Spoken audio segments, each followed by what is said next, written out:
नमस्कार दोस्तों, स्वागत है आपका द एंड शो में। और जो ये वीकली शो है जो सुनील जी के साथ होता है हमारा, इस शो में आज बहुत ही खास डिस्कशन होने वाला है। इसमें हम वीकली क्या हुआ मार्केट में उससे ज्यादा जो बहुत सारे बहुत रिलेवेंट क्वेश्चंस आपके दिमाग में आ रहे हैं उस पर हम लोग बातचीत करेंगे।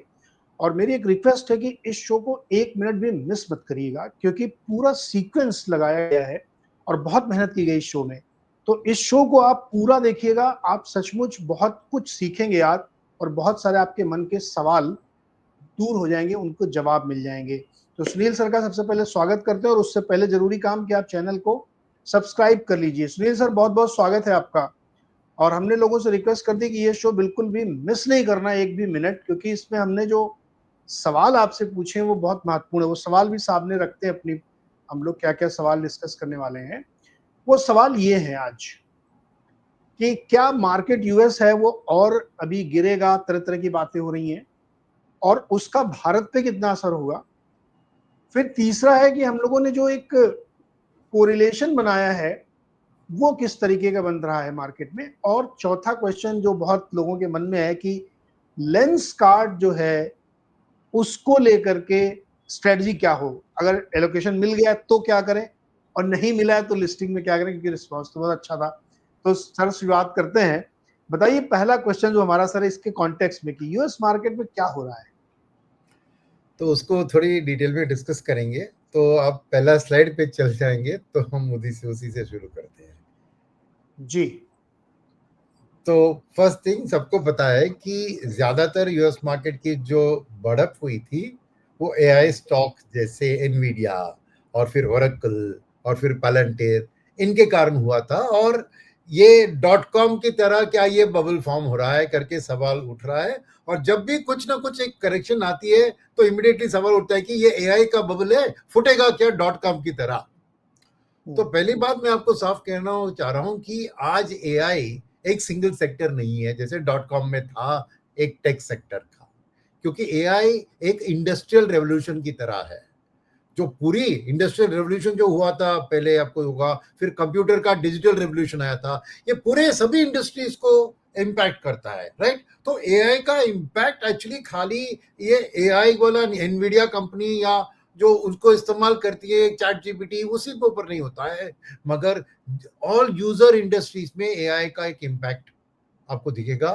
तो अल्टीमेटली आप देखें तो कस्टमर सर्विस से लेकर मार्केटिंग सेल्स में एआई एजेंट्स का इस्तेमाल, ई कॉमर्स में अमेजॉन रुफस एआई एजेंट्स को स्केल में बता रहे हैं। एआई ट्रांजिशन हार्डवेयर से सॉफ्टवेयर ड्रिवन ग्रोथ में बदल रहा है। और फिर डेटाबेस आज बहुत क्रिटिकल एक फोकस एरिया बन गई है। और एआई हार्डवेयर को तो मेमोरी टेक्नोलॉजी का बहुत इंपॉर्टेंस हो रहा है। तो एआई को जस्ट एक लिमिटेड सेक्टर वाला ये मत समझिए, एआई का multi year impact, multi decade impact होने वाला है। यस, गिने चुने कंपनी की वैल्यूएशन बढ़ गई है, वो कहां जाएगी बात अलग है, मगर एआई एज अ बबल नहीं है। पहली बात मैं आपको वो समझना चाह रहा हूं।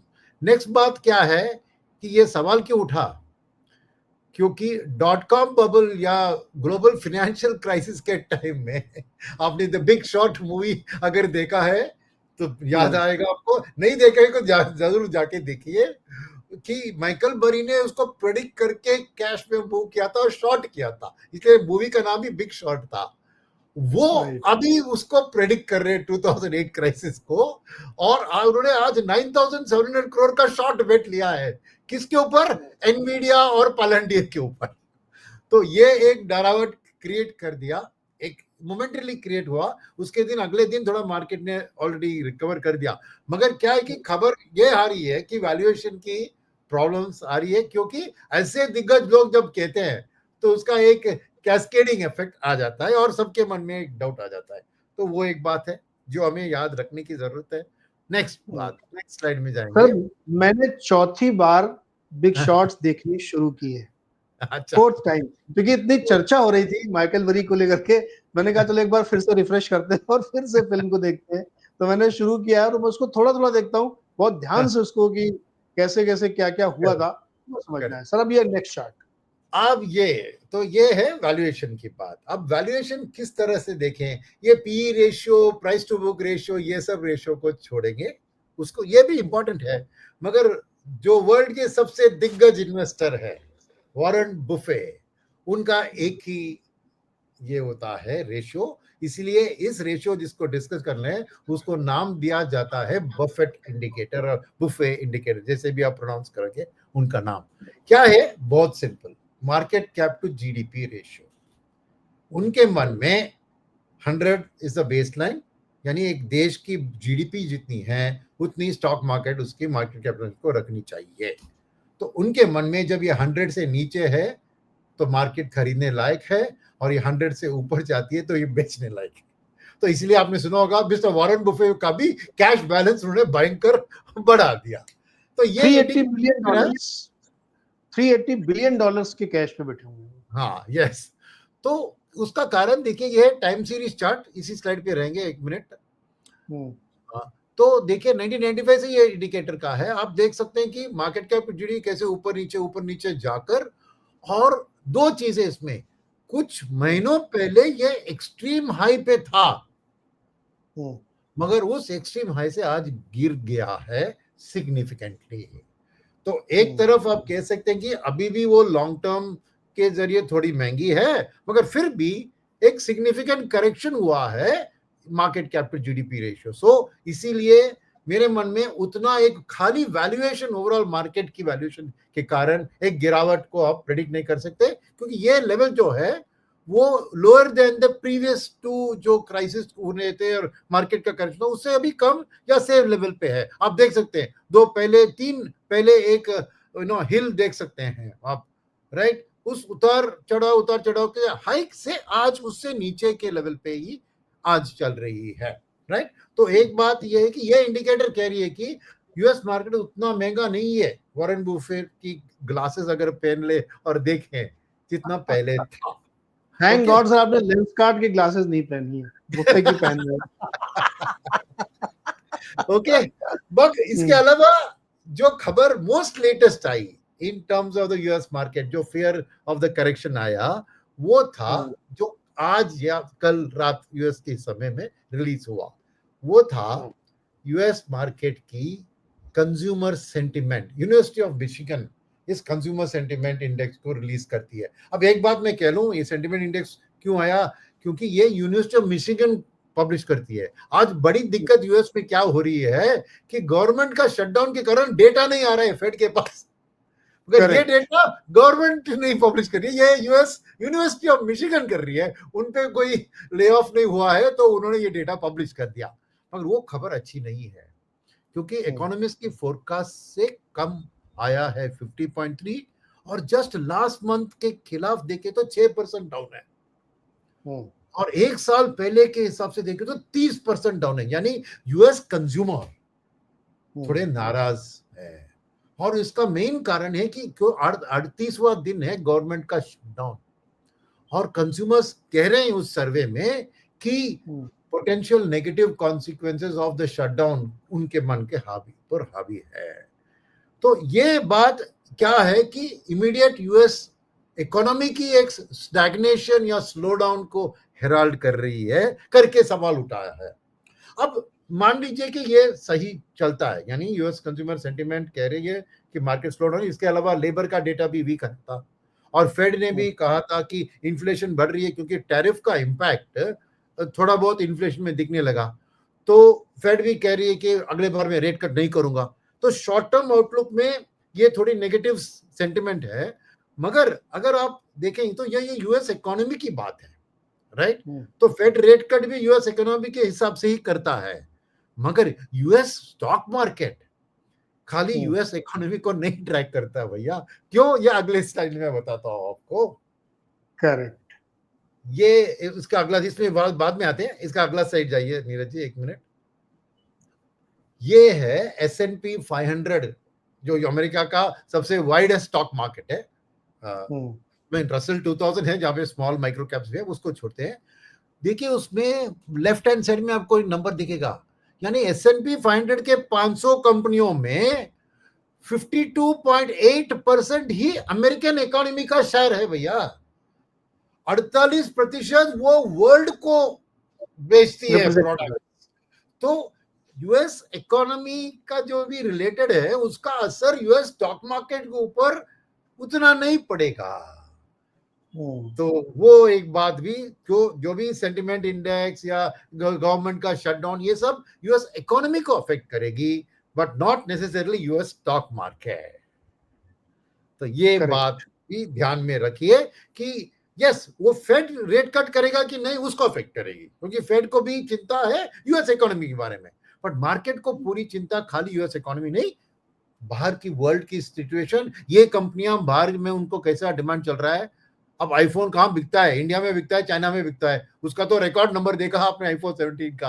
तो इस हिसाब से आपको इवैल्यूएट करने की जरूरत है कि नेगेटिव फॉर यूएस इकोनॉमी को लेकर सीधा negative for US stock market मत जंप कीजिए, राइट। अब इसको सपोर्ट करने के लिए, यूएस इकोनॉमी को ही रिवाइव करने के लिए प्रीवियस स्लाइड पे जाते हैं, जहां पे मिस्टर ट्रंप ने one big beautiful bill act को लॉन्च किया है। वो क्या करता है कि कॉर्पोरेट टैक्स कट को 35 से 21, 14% सीधे कॉर्पोरेट टैक्स कट, फिर डिप्रिसिएशन को एक्सेलरेट कर रहे हैं। 10 साल से 10 साल के ऊपर एक असेट को डिप्रिसिएट तो उसको 7 साल या 6 साल में ही कर दीजिए। फिर R&D एक्सपेंडिचर को एक्सपेंस करने की अलाउ कर रहे हैं, डिप्रिशिएट नहीं, तो कैश फ्लो को बूस्ट हो जाएगा, राइट। और ये सब कहां खर्चा होगा? एआई पे होगा, हार्डवेयर और सॉफ्टवेयर में, राइट। और इसके कारण डिस्क्रिशनरी कंज्यूमर स्पेंडिंग बढ़ेगी, क्योंकि टिप्स के ऊपर और ओवर टाइम के ऊपर उन्होंने टैक्स हटा दिया इस बिल के जरिए, राइट। और एक एडिशनल चाइल्ड का टैक्स का डिडक्शन और एक सॉल्ट का डिडक्शन भी है। खाली ईवी के लिए नेगेटिव है, क्योंकि ट्रंप और टेस्ला को फॉलो आउट हो गया था, तो ईवी को सपोर्ट नहीं करते हैं ट्रंप कभी भी, राइट। तो टेस्ला के लिए नेगेटिव है। मगर राइट हैंड साइड में देखिए, इस बिल के पास होने पर फ्री कैश फ्लो, एफसीएफ माने फ्री कैश फ्लो, राइट। यहाँ पे हम डिस्काउंटेड कैश फ्लो करते हैं ना, कैश प्रॉफिट, राइट। गूगल के, माइक्रोसॉफ्ट के, अमेजॉन के, एप्पल के, देखिए कहां पर कितना उनको प्रॉफिट बूस्ट मिलने वाला है इस चीज के कारण। तो ये बिग ब्यूटीफुल बिल इंप्लीमेंट होने से ऑटोमेटिकली ये स्टॉक मार्केट रिलेटेड कंपनीज का कैश फ्लो बढ़ेगा, तो उनकी वैल्यूएशन तो बढ़ेगी। तो इसीलिए ये बात भी हमें देखना चाहिए। अब फाइनली यूएस को खत्म करते हैं एक बुल केस और एक बैड केस के साथ। तो अगला स्लाइड भी करेंगे। तो सर, इससे पहले मैं आपको एक इनपुट दूं, मेरी यूएस में बात हुई थी 2-3 दिन पहले, तो ट्रंप ये भी सोच रहे हैं कि $1.5 लाख तक की इनकम को टैक्स फ्री कर दिया जाएगा, उस पर कोई इनकम टैक्स नहीं लगाएंगे, क्योंकि कंज्यूमर को जो बोझ पड़ा है डॉलर के वीकनेस से और टैरिफ की वजह से, वो करीब 12-14% का इम्पैक्ट है, उसको न्यूट्रलाइज करने के लिए वो $1.5 लाख तक की इनकम को टैक्स फ्री करने पे सोच रहे हैं। और किसानों को तो $2,000 की चेक मिल रही है, क्योंकि $90 बिलियन टैरिफ से उन्होंने वसूल लिया है। तो एक सुप्रीम कोर्ट में जो मामला चल रहा है, उसमें एक कहा जा रहा है कि अगर मान लो पलट गया फैसला, तो ये वापस किससे करेंगे? तो बहुत ही मुश्किल हो जाएगी किसको कहाँ किसे किस देना है। नहीं, मगर एक बात मैं कहूँ उसके बारे में, मेरी एक अलग विचार है कि ये जो सुप्रीम कोर्ट में जो मामला चल रहा है वो टैरिफ के ऊपर नहीं है, वो टैरिफ को इंप्लीमेंट करने के लिए कौन सा रूल को उन्होंने इस्तेमाल किया। उन्होंने अपने इमरजेंसी पावर्स की, यूएस के ऊपर कोई थ्रेट अटैक कर रहा है, उस इमरजेंसी पावर को यूज किया, वो खाली उसके ऊपर है चर्चा। और वो इमरजेंसी रूल आप नहीं अपना सकते, तो ट्रंप कोई और रास्ता ढूंढ लेगा टैरिफ को डालने के लिए भैया। एग्जैक्टली। हाँ, आप सही कह रहे हैं कि वो कह रहे हैं कि कांग्रेस की परमिशन ना लेकर के आपने अपने रूल से किया है, तो ओवरटर्न की सिचुएशन है। लेकिन मैं भी इसी व्यू कहूं कि इसमें कुछ नहीं होना, ये ऐसे ही चलेगा। करेक्ट, वो किसी और तरीका ढूंढ लेंगे, वैसे ही चलेगा। अब आते हैं सर बुल्स एंड बियर्स में। तो बुल थीसिस हमने एक तो डिस्कस किया कि फिस्कल स्टिमुलस आएगी, दूसरी हमने डिस्कस किया कि फेड शायद रेट कट और एक भी करेगी, क्योंकि डेटा अभी नहीं है तो नहीं कर रही है, मगर यूएस में स्लो डाउन आएगा तो जरूर रेट कट करके उसको सपोर्ट कर देगी, उसमें कोई हिचकिचाहट नहीं, क्योंकि लेबर मार्केट का वीकनेस अभी भी है और यूएस में उसको भी महत्व देते हैं कि खाली इन्फ्लेशन और ग्रोथ नहीं, लेबर मार्केट को भी वो इंपॉर्टेंस देते हैं। और वहां पे तो क्लियर है कि अनएम्प्लॉयमेंट बढ़ रही है और प्रेशर दिख रहा है। तो भले दिसंबर में नहीं सही, वो रेट कट कहीं ना कहीं कभी ना कभी आ जाएगी। बेयर थीसिस क्या है कि हायर टैरिफ का हायर इन्फ्लेशन के कारण लोग अपना कंजम्पशन को कम करा देंगे और यूएस इकोनॉमी और स्लो डाउन में जाएगा, और नेट न्यू जॉब क्रिएशन अगर डिक्लाइन होता है बिकॉज ऑफ दी डोज का जो ट्रंप ने इनिशियली आके इंट्रोड्यूस किया उससे ही एम्प्लॉयमेंट घट गई, राइट, तो वो डिक्लाइन होता है तो एक बेयर थीसिस होगा, और गवर्नमेंट शटडाउन के ऊपर और एआई का जो बैबल वाला थे, ये है बेयर थीसिस। अब मैंने जस्ट डेटा आपको दोनों तरफा का प्रेजेंट किया है, कोई नेगेटिव कह रहा है क्या पॉजिटिव है, आने वाले दिन में ये चीज को ट्रैक कीजिए आप, उससे आप डिसाइड कर ले सकते हैं यूएस में। मैं ये नहीं गारंटी से कर रहा हूं कि यूएस करेक्शन में जाएगी या नहीं जाएगी, मैंने जस्ट जो भी डेटा है उसको आपको पेश किया है ताकि आप एक ऑब्जेक्टिव व्यू ले ले और इन चीजों को ट्रैक कीजिए, उससे आपको राइट। तो अब आते हैं कि इस सब का असर, अगर ये बेयर केस आ गया तो क्या इंडियन मार्केट के ऊपर इसका असर दिखेगा। तो पहली चीज है कि इंडिया और यूएस, इंडिया और हर रोज हम भी सुबह सुबह उठकर डाउ का क्या हुआ देखते हैं, हम सोचते हैं कि उधर वो ये यूएस स्नीजेस इंडिया कॉफ्स ऐसा कुछ कहते हैं, मगर सीरियसली आप देखें यहाँ पे एक मैथमेटिकल फिगर होता है कोरिलेशन, जिसको आर स्क्वायर कहते हैं, standard deviation of two countries को करके रिटर्न को करके स्क्वायर करके करते हैं। जैसे यहाँ पर इस टेबल को गौर से देखिए, एक मिनट में बताता हूँ, ये है लेफ्ट हैंड साइड में वेरियस इंडिसेस को दिया है और टॉप राइट में वही इंडिसेस को रिपीट किया है। तो naturally Nifty 50 with Nifty 50 100% correlation है, राइट, सेल्फ टू सेल्फ होता है, राइट, और निफ्टी 50 विथ निफ्टी 500 भी करीबन 98% का कोरिलेशन है, क्योंकि निफ्टी 500 में भी आपको देखिए 75% का वेटेज तो लार्ज कैप कंपनी की है। तो ये जस्ट समझाने के लिए कि हाई पॉजिटिव कोरिलेशन क्या होता है, निफ्टी 50 विथ निफ्टी 500। और ये तीसरा जी से गिल्ड को छोड़िए क्योंकि correlation with debt with equity तो होता ही नहीं है, मगर नीचे आइए आप S&P 500 और नैस्डैक की देखिए, निफ्टी 50 के साथ खाली 26-25% ही कोरिलेशन है। तो एक लेमैन लैंग्वेज ये समझे कि अगर 100 बार डाउ बढ़ता है या यूएस स्टॉक मार्केट बढ़ती है तो 25 बार ही इंडियन स्टॉक मार्केट भी बढ़ती है, और 100 बार गिरती है तो 25% ही इंडियन स्टॉक मार्केट गिरती है। यानी एक्चुअली आपके पोर्टफोलियो में इंडिया और यूएस को साथ में रखना अच्छा है, क्योंकि दो लो कोरिलेशन को रखने से ही आपको स्मूथ होता है रिस्क रिवॉर्ड। तो एक्चुअली लॉन्गर टर्म में यूएस और इंडियन मार्केट्स हाईली कोरिलेटेड नहीं है, राइट। शॉर्ट टर्म में अलग होता है बात, but over a period of time आप यूएस की कोई भी एक मार्केट की डीप करेक्शन कर रहे हैं, इंडिया में भी डीप करेक्शन होगा, ये गारंटी नहीं है, क्योंकि हमारे मार्केट्स लो कोरिलेशन है एक दूसरे के साथ। ओके, वो पहली बात है कि ऑटोमेटिकली आप कोरिलेट मत कीजिए कि यूएस गिर गया तो इंडिया भी गिरेगा। अब सेकेंड बात पे आते हैं, जो है अपना वो नेक्स्ट स्लाइड में देखेंगे कि ये वॉरेन बुफे इंडिकेटर मैंने बताया आपको, that is the market cap to GDP ratio, वही है वॉरेन बुफे का इंडिकेटर। तो इसमें क्या दिखा रहा है, ये है पूरे वर्ल्ड की स्टॉक मार्केट का वॉरेन बुफे रेशियो। क्यों मैं कह रहा हूं कि जब ग्लोबल सी क्राइसिस आती है तो पूरे वर्ल्ड की स्टॉक मार्केट गिरती है, जब ये रेशियो ज्यादा बढ़ता है तो उसके बाद भयंकर करेक्शन आ जाता है। तो अगर इस बार की जो यूएस वाली जो क्राइसिस की बात कर रहे हैं वो वर्ल्ड की एक क्राइसिस से, अगर कोविड की तरह या जीएफसी की तरह या फिर .com बबल की तरह एक वर्ल्ड वाइड क्राइसिस हुआ तो सभी मार्केट का करेक्शन होगा, तो इंडिया उससे बच नहीं सकती। तो क्योंकि ये बात भी आपको ध्यान में रखना चाहिए कि किस तरह की क्राइसिस होती है, क्या वो यूएस लोकल क्राइसिस होगी, अगर समझिए कि यूएस का डीप स्लोडाउन के कारण यूएस स्टॉक मार्केट करेक्शन में जाता है तो उससे शायद इंडिया को कुछ ज्यादा बुरा नहीं होगा, मगर ये एआई वाला, क्योंकि वो पूरी देश पे वर्ल्ड में सभी कंपनीज का एआई का इम्पैक्ट है, ऐसा एआई का कारण एक भयंकर करेक्शन आ गया तो शायद उसका इम्पैक्ट इंडिया पे भी आ सकता है, क्योंकि वर्ल्ड की स्टॉक मार्केट पे भी आता है।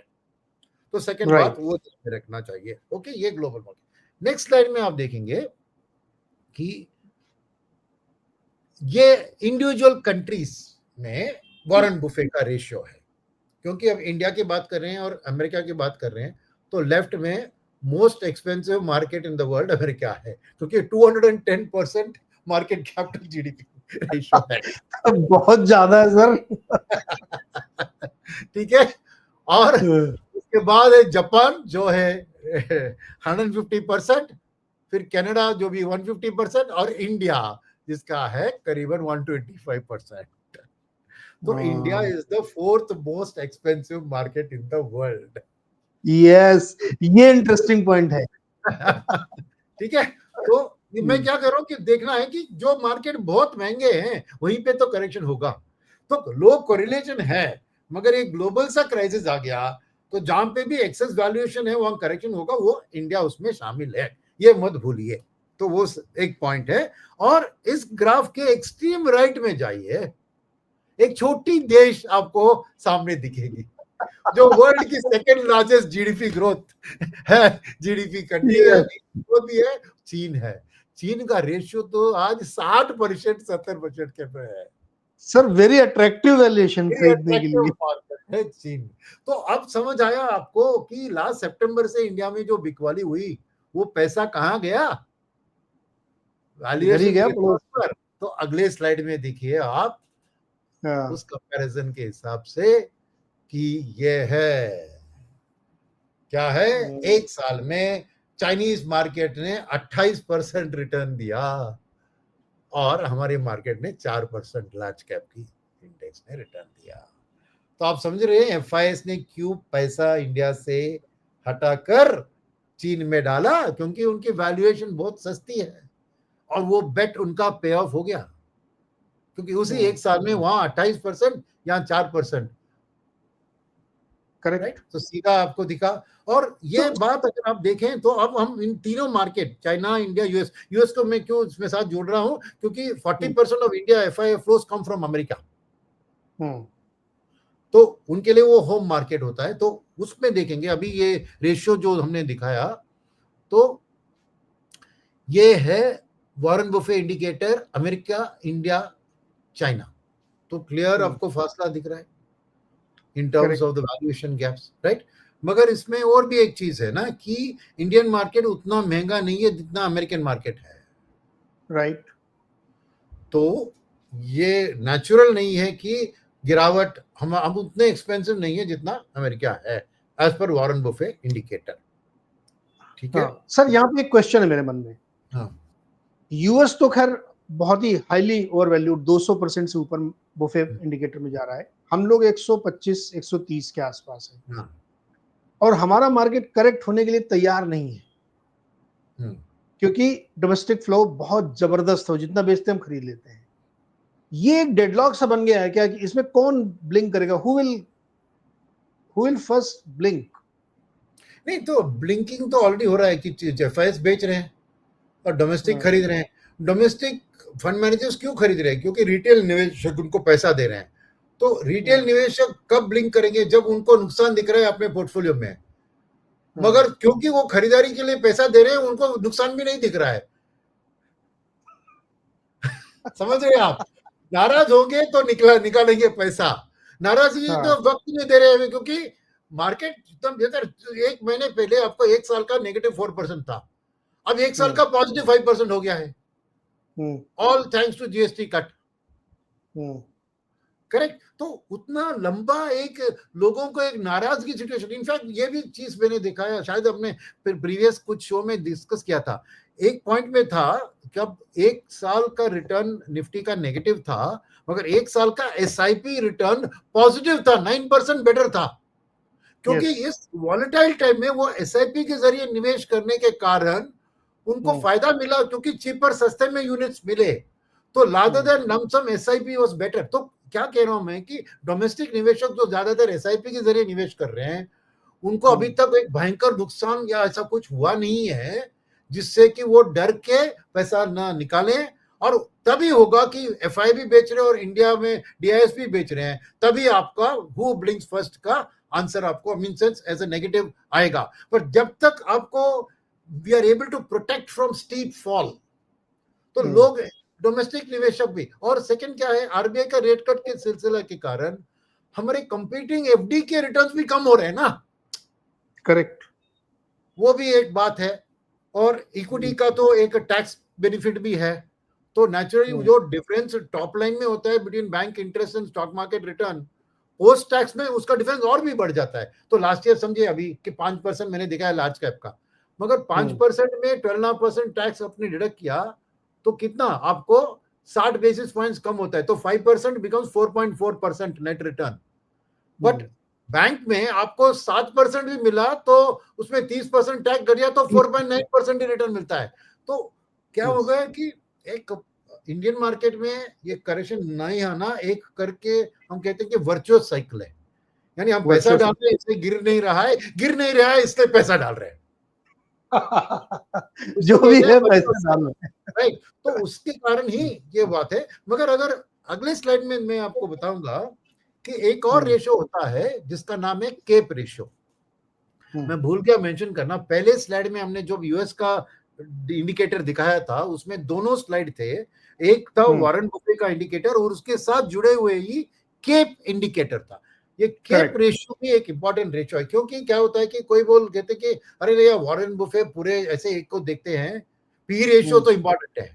तो ये CAPE ratio is nothing but P ratio, but वो पीई तो है उसमें, सी ए क्या है, सिक्लिकली एडजस्टेड।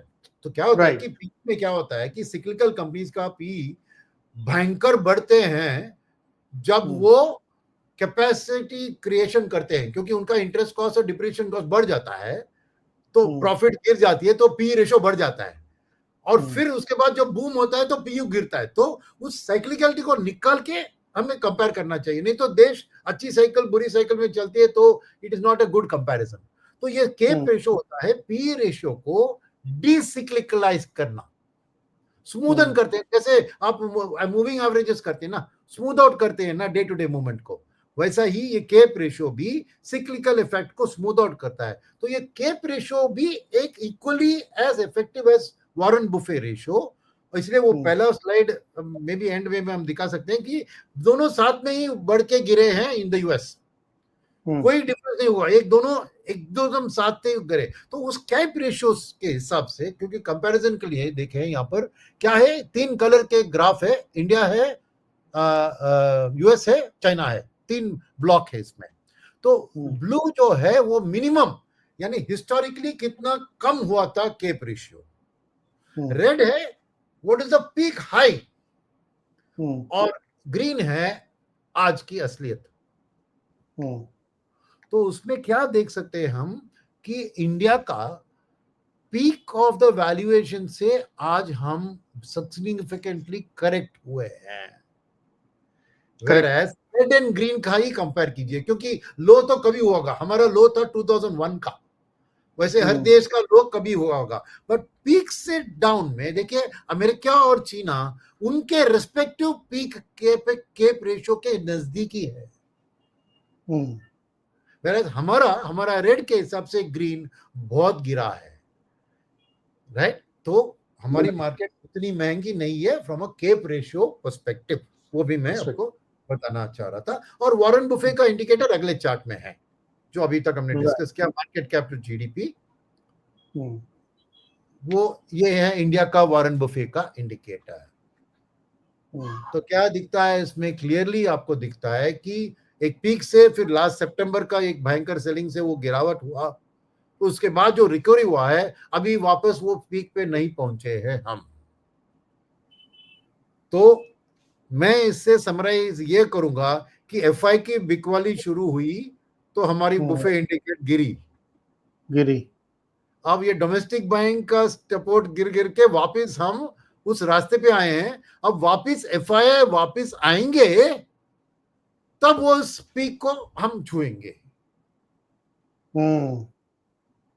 तो अब बड़ी दुविधा हो गई, उनका आना भी जरूरी है और आएंगे तो वैल्यूएशन बढ़ाएंगे, मतलब अब ये तो बड़ा मुश्किल हो गया, हम चाहते ही वो आ जाए और आएंगे तो बढ़ेगा। तो मैं अभी इसको इस सिचुएशन को एंड करूंगा इस चीज से कि ये एफआई की वापसी यानी एफआई की बिकवाली क्यों हुई और एफआई की वापसी कब होगी, कि प्रॉब्लम है टैरिफ का, और टैरिफ ने क्या किया कि जो हमारी जो वैल्यूएशन जो महंगी, देखिए आपने देखा ना हमारी वैल्यूएशन चीन से ऑलवेज हाई है, तो क्यों है हम एक जस्टिफाई करते हैं बिकॉज चीन कुछ सालों से एक डिक्लाइनिंग ग्रोथ ट्रेजेक्टरी में आ गई है, उनके एज, नेगेटिव डेमोग्राफिक्स के कारण, और कॉस्ट भी बढ़ गया था उनका। पर कैपिटा जीडीपी 13,000 के करीब हो गया, तो कॉस्ट भी बढ़ गए थे। तो हमारी एक growth story, youth of the population, demographic dividend, और आगे एक चीन प्लस वन स्टोरी की जो उम्मीद थी, उससे एक बुल के scenario of the GDP growth का बेसिस पे लास्ट सितंबर तक निवेश हो रहा था, करेक्ट। उसके बाद जब हमारी जीडीपी पे करेक्शन आई, फिर टैरिफ आ गया, फिर चीन की वैल्यूएशन के कंपैरिजन में हम महंगे दिखने लगे।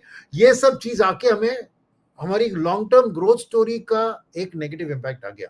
तो ये मैं, क्योंकि हम इकोनॉमी की बात करते हैं कि 6.5-7 जीडीपी ग्रोथ से 8 से 10 जाना है, मगर वॉरेन बफे का इंडिकेटर लेंगे तो market cap to GDP ratio में, मार्केट कैप में ही निवेश करते हैं ना एफआईआईस, जीडीपी में थोड़े निवेश कर रहे हैं। तो उस रेशियो, उस मार्केट कैप का ग्रोथ का जो उनकी उम्मीदें थी, उसको देखेंगे, और जब वो उम्मीदें वापस आएंगी तभी एफआईआईस वापस आएंगे। नेक्स्ट स्लाइड पे। तो यहां पर है 3 ग्राफ। एक है high growth scenario of India's market cap, ये जीडीपी ग्रोथ नहीं है, ये मार्केट कैप ग्रोथ है। फिर है मीडियम हाई ग्रोथ और बेसलाइन सिनेरियो। तो डिफरेंस देखिए between the high growth scenario में, हम 2030 की बात करें, 9.89 to 8.5 ट्रिलियन डॉलर का स्टॉक मार्केट 2030 तक बुल केस में, हाई ग्रोथ में प्रोजेक्शन था। मीडियम ग्रोथ में 6 to 7 ट्रिलियन का था, और बेसलाइन में 5 to 6 का। तो ये ट्रम्प के टैरिफ ने आकर उस हाई ग्रोथ सिनेरियो को एक मीडियम ग्रोथ सिनेरियो में बदला दिया। तो नेचुरली ये मार्केट कैप ग्रोथ ही एफआई के लिए प्रॉफिट है ना।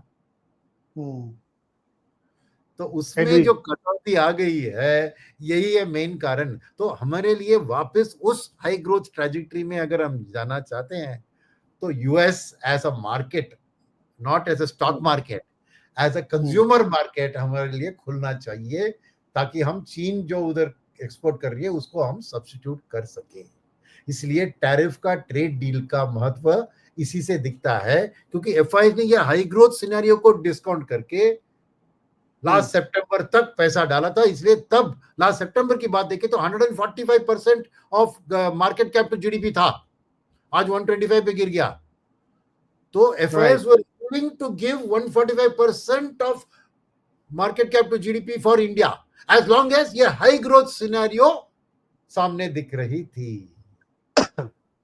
तो ये high growth scenario of the market वापस आना है, तो हमें यूएस के साथ उस ट्रेड डील को, एटलीस्ट इंटरिम ट्रेड डील को इनिशियली साइन करना होगा, ताकि वो उम्मीद और भरोसा वापस आ जाए। तो इंडियन मार्केट की स्टोरी यही है। इंडियन मार्केट की करेक्शन क्या है, सभी एफआईएस के हाथ में है, क्योंकि डोमेस्टिक बाइंग तो जारी है, और एफआईएस जब तक सेलिंग करेंगे, डोमेस्टिक बाइंग सेक्टर रोटेशन करती जाएगी। This is the unvarnished truth. तो सर, हमने जो इतनी सारी ग्राफिक प्लेट्स देखी और उसको डिस्कस किया, तो ये बात मोटे मोटे तौर पर निकल के आ रही है कि यूएस मार्केट की AI story is not filthy, it's real, not fluffy, it's real, क्योंकि वो इंडस्ट्रियल रेवोल्यूशन के तरीके से है और वो डिकेडल थ्योरी है। स्टॉक ओवर वैल्यूज हो सकते हैं, माइकल बरी ने शॉर्ट किया अगर पेलेंटियर और न्वीडिया को, तो वो ओवर वैल्यूएशन होगा, दिखता भी है वो। और इंडियन मार्केट उतना महंगा नहीं जितना लोग बता रहे हैं, लेकिन महंगा है, इसमें भी कोई शक नहीं है। तो नेट अगर हम एक लाइन में इसको समझना चाहें, क्या हमारा मार्केट रिस्क जोन में है या कंफर्टेबल पोजीशन में है, कि गिरेगा तो शॉकर ले लेंगे, या हम रिस्की है कि हल्की सी हवा चलेगी तो हम गिर जाएंगे? नहीं, मैं इंडियन मार्केट को एक मार्जिन ऑफ सेफ्टी में है, यानी गिरावट की ज्यादा गुंजाइश नहीं है। मगर उसी सेंटेंस में मैं कहूंगा कि बढ़त की ज्यादा भी गुंजाइश नहीं है जब तक ट्रेड डील साइन होता है। हम एक कंफर्ट जोन में हैं, जहाँ पे जीडीपी ग्रोथ का भी 6.5 से 7 गारंटीड है, और मार्केट की भी एक नॉमिनल जीडीपी ग्रोथ के साथ 6, 7, 8%, 9%, 10% की बढ़त आएगी। बस उस कंजेशन जोन में हम फंस गए हैं कि मार्केट का रिटर्न हाई सिंगल डिजिट लो डबल डिजिट के लेवल पे ही रहेगा अंटिल आपको FIS का एक वापसी क्लियर कट तरीके से दिखता है। और मेरे ख्याल में वो जब ही होगा, क्योंकि और फर्दर करेक्शन आके हम वैल्यू जोन में, चीप जोन में नहीं आ सकते हैं, बिकॉज डोमेस्टिक्स का कैश बैलेंस एक लिमिट तक की बढ़ सकता है। डोमेस्टिक निवेशक म्यूचुअल फंड मैनेजर्स और इंश्योरेंस कंपनी को पैसा देंगे तो उनको भी 95% जो पैसा आ रहा है मार्केट में डालना ही है। तो उस चीज के कारण करेक्शन नहीं होगा। इसलिए ये उम्मीद रखना कि हम वैल्यू जोन में पहुंचेंगे और FIS के लिए हम अट्रैक्टिव दिखेंगे, ये गलत बात होगी। हम ग्रोथ में वापसी दिखाएंगे तो हमारी फ्यूचर ग्रोथ प्रोस्पेक्ट के कारण PEG रेशियो जो कहते हैं उसमें हम वैल्यू जोन में आ सकते हैं, क्योंकि अगर उम्मीद से बेहतर ग्रोथ आ जाती है तो फिर उसमें हम वैल्यू जोन में आ सकते हैं, तब FIS का एक सिग्निफिकेंट वापसी हम देख सकते हैं। तो नेट ये है कि एक रेंज में रहेगा मार्केट। यस, रेंज में रहेगा मार्केट। मेरे ख्याल में बेसलाइन में आपको 5 to 6% ग्रोथ बेसलाइन में हो सकता है मार्केट, लार्ज कैप मार्केट का, और हाई में मेरे को 15% तक की एक टॉप लाइन दिख रही है। सो range of the market will be between 5 to 6 to 15। मैंने 5-6% बैर केस में 5 to 6% ग्रोथ, बुल केस में 15% ग्रोथ, प्रॉब्ली शायद रियलिटी में बीच में कहीं पे जाके अटकेगी। इंटरेस्टिंग।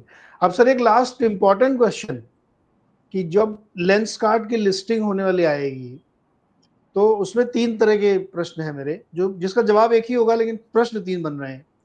एक तो जिसने पैसे लगाए और उसको मिल गया, वो क्या करे? दूसरा, अगर किसी को नहीं मिला है लेकिन वो लेना चाहता है तो वो क्या करे? क्या स्ट्रेटजी होनी चाहिए इसमें? तो मेरा मानना है कि लेंसकार्ट एक अच्छी कंपनी है जो एक एक्सपैंडिंग ग्रोइंग मार्केट में मोस्ट इम्पॉर्टेंट कॉर्पोरेटाइज्ड प्लेयर है। टाटा टाइटन का भी एक आईवेयर का एक है, राइट? तो मगर ये क्लियरली एक मार्केट लीडर है उस चीज में, और ये प्रीमियम आईवेयर एक रैपिडली एक्सपैंडिंग मार्केट है, उसके बारे में कोई डाउट नहीं है। प्राइस जो आज में दिख रहा है, वैल्यूएशन के बारे में लोग सोच सकते हैं कि ये महंगा है, सस्ता है, वो है, मगर ये न्यू एज कंपनी होने के कारण मुझे कोई ट्रेडिशनल मॉडल से इसको ओवर वैल्यूड या अंडर वैल्यूड कहना बिल्कुल इम्पॉसिबल है, क्योंकि ये ट्रेडिशनल मॉडल्स काम नहीं करेंगे इस तरह के बिजनेस में। ना ही आपको एक कंपैरेटिव कंपनी ऑलरेडी लिस्टेड है जिसके हिसाब से वो कह सकते हैं। तो मेरा मानना है कि इन कंपनियों में आपको निवेश रहना चाहिए। तो IPO में अलॉटमेंट आ गए तो, और लिस्टिंग प्रीमियम में होगी, जाके बेचिए मत, क्योंकि ये फ्यूचर की अच्छी आपकी पोर्टफोलियो में एक रहने वाली कंपनी है। आज वैल्यूएशन आपको महंगे दिख रहे होंगे, मगर फ्यूचर में ये न्यू एज कंपनीज का जिसमें ये जस्टिफाई हो जाएगा over a period of time. और सेकंड बात मैं कहूंगा, वेदर आपको अलॉटमेंट नहीं मिला या फिर अलॉटमेंट मिलने के बाद डिस्काउंट पे लिस्ट होता है, इस चीज में मुझे आपको इस स्टॉक में एक स्टॉप SIP शुरू करना है। अगले 12 महीने या 24 महीने हर महीने थोड़ा थोड़ा इस स्टॉक को अक्यूमुलेट करते रहिए। ये मेरी सलाह है पूरी न्यू एज पैक के लिए, क्योंकि मैं मानता हूं कि 10 साल के बाद हमारी मार्केट में यही कंपनीज टोटल मार्केट कैप को डोमिनेट करेगी एज अ पैक। ये ट्रेडिशनली एज ओल्ड आपका सीमेंट और ट्रेडिशनल कंज्यूमर, ये कंपनियां सब मिड कैप और स्मॉल कैप में चली जाएगी। आपको टोटल मार्केट कैप में ये वाली न्यू एज कंपनी ही डोमिनेट करेगी 10 years फ्रॉम नाउ। तो इनको आज जो भी वैल्यूज में खरीदते हैं वहीं पे वेल्थ क्रिएशन होगा, मगर उतार चढ़ाव होगा, क्योंकि न्यू एज है, किसी का ऑलवेज डाइवर्स ओपिनियन आ जाएगा। तो खाली मैं लेंसकार्ट स्टॉक की बात नहीं कर रहा हूं, बट ये पूरे न्यू एज पैक की मेरी सलाह है कि हर व्यक्ति को अपने रिस्क एपिटाइट के हिसाब से एक न्यू एज एलोकेशन मन में रखना है अपने कैश में से। हाई रिस्क है तो 25-30% ऑफ योर पोर्टफोलियो आप न्यू एज के लिए रख सकते हैं। मॉडरेट है तो 10-15%, कंजर्वेटिव है तो भी 5% तो रखिए। और उस कैश फ्लो को, उसमें दो तरह होते हैं, एक आपका करंट में जो भी फ्री कैश है, मगर हर महीने आपकी तनख्वाह जो भी आते हैं उसमें भी से एलोकेशन में भी वही रेशियो मेंटेन करके आप एक 25 स्टॉक कंपनी का न्यू एज का डाइवर्सिफाइड पोर्टफोलियो अपने आप बना दीजिए, जिसमें आज आप खाली 10 या 15 को चुने, क्योंकि और 10 कंपनियां आने वाले दिन में लिस्ट होंगी, उनके लिए भी पैसा रखना। अल्टीमेट पोर्टफोलियो आपका 25 स्टॉक का होना चाहिए न्यू एज में। कुछ ऑलरेडी लिस्टेड है, कुछ आने वाले दिन में लिस्ट होंगे, उनके लिए भी आप एक एलोकेशन रखिए हाथ में। और इन सभी कंपनियों में जो ऑलरेडी 10 है उसमें आप एक एसआईपी शुरू कीजिए उस स्टॉक में, ताकि हर महीने आप उस स्टॉक को थोड़ी थोड़ी धीरे धीरे खरीदते जाए। क्योंकि ये सब इतने वैल्यूएशन के एक कॉन्ट्रा ओपिनियन में फंस गए हैं। दिन होगा कि ये कभी गिरेगी, दिन होगा कि कभी ये बढ़ेगी। और एसआईपी में तो आपको मिलता है रुपी कॉस्ट एवरेजिंग, उसी की बेनिफिट उठाने की मैं काम कर रहा हूं कि आप स्टॉक एसआईपी के जरिए उसी का फायदा उठाइए, और ब्लाइंडली आप हर महीने कुछ ना कुछ आपके ताकत के ऊपर आप डिसाइड कीजिए कि कितना शेयर मैं खरीदूंगा उसमें, बट हर महीने सिस्टमैटिकली अगले 2 साल के लिए या इवन 3 साल के लिए आप स्टेडीली इनको खरीदते जाइए।